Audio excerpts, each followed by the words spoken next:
ओकारेश्वर में नर्मदा यात्रा के दौरान ओकार शिवलिंग का महत्व सबसे ज़्यादा माना गया है। मुख्य बात यह है कि 12 ज्योतिर्लिंगों में यह एकमात्र शिवलिंग है जो पंचमुखी है। पुराणों के आधार पर यह माना जाता है कि ओकार भगवान निराकार है और इसी आधार पर इस शिवलिंग का भी कोई आकार नहीं है। यह शिवजी का चौथा प्रमुख ज्योतिर्लिंग है। ओकारेश्वर में ज्योतिर्लिंग के 2 रूपों ओकारेश्वर और ममलेश्वर की पूजा की जाती है।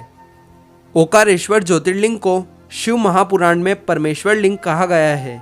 यह परमेश्वर लिंग इस तीर्थ में कैसे प्रकट हुआ अथवा इसकी स्थापना कैसे हुई, इस संबंध में शिव पुराण में एक कथा बताई गई है और आज की इस वीडियो में हम यही कथा जानेंगे। नमस्ते मित्रों, स्वागत है आपका हमारे इस चैनल हिंदू माइथोलॉजी में। कथा के अनुसार एक बार नारद मुनि घूमते हुए गिरिराज विंध्य पर पहुंच गए। विंध्य ने बड़े आदर सम्मान के साथ उनकी विधिवत पूजा की और बोले, मैं सर्वगुण संपन्न हूँ, मेरे पास हर प्रकार की संपदा है, किसी वस्तु की कमी नहीं है। इस प्रकार के भाव को मन में लिए विद्यांचल नारद जी के समक्ष खड़ा हो गया। अहंकार नाशक श्री नारद जी विद्यांचल की अभिमान से भरी बातों को सुनकर लंबी सांस लेकर वहाँ खड़े रहे। उसके बाद विंध्य पर्वत ने पूछा, आपको मेरे पास किस वस्तु की कमी दिखाई दी? आपने किस कमी को देखकर लंबी सांस खींची?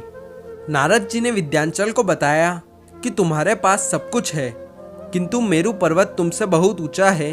उस पर्वत के शिखरों का विभाग देवताओं के लोकों तक पहुंचा हुआ है। मुझे लगता है कि तुम्हारे शिखर के भाग वहां तक कभी नहीं पहुंच पाएंगे। इस प्रकार कहकर नारद जी वहां से चले गए। उनकी बात सुनकर विद्यांचल को बहुत पछतावा हुआ। वह दुखी होकर मन ही मन शोक करने लगा। उसने निश्चय किया कि अब वह विश्वनाथ भगवान सदाशिव की आराधना और तपस्या करेगा। इस प्रकार विचार करने के बाद वह भगवान शिव की सेवा में चला गया, जहाँ पर साक्षात ओकार विद्यमान है।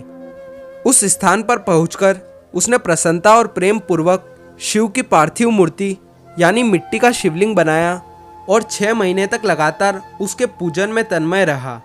वह शंभु की आराधना पूजा के बाद निरंतर उनके ध्यान में तल्लीन हो गया और अपने स्थान से इधर उधर नहीं हुआ। उसकी कठोर तपस्या को देखकर भगवान शिव उस पर प्रसन्न हो गए। उन्होंने विद्यांचल को अपना दिव्य स्वरूप दिखाया।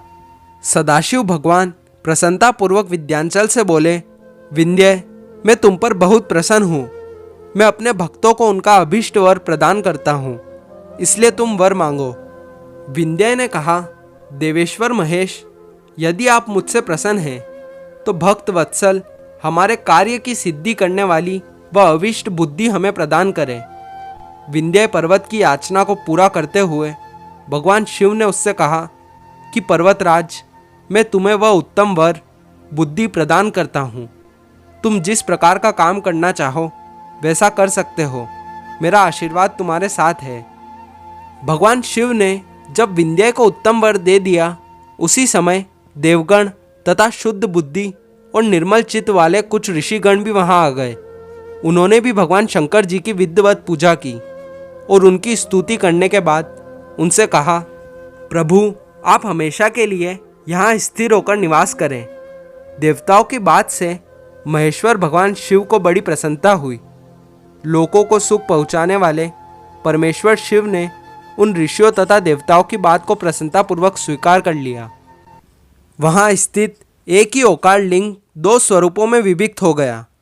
प्रणव के अंतर्गत जो सदाशिव विद्यमान हुए उन्हें ओकार नाम से जाना जाता है। इसी प्रकार पार्थिव मूर्ति में जो ज्योति प्रतिष्ठ हुई वह परमेश्वर लिंग के नाम से विख्यात है। परमेश्वर लिंग को ही अमलेश्वर भी कहा जाता है। इस प्रकार भक्तजनों को अभीष्ट फल प्रदान करने वाले ओकारेश्वर और परमेश्वर नाम से शिव के ये ज्योतिर्लिंग जगत में प्रसिद्ध है।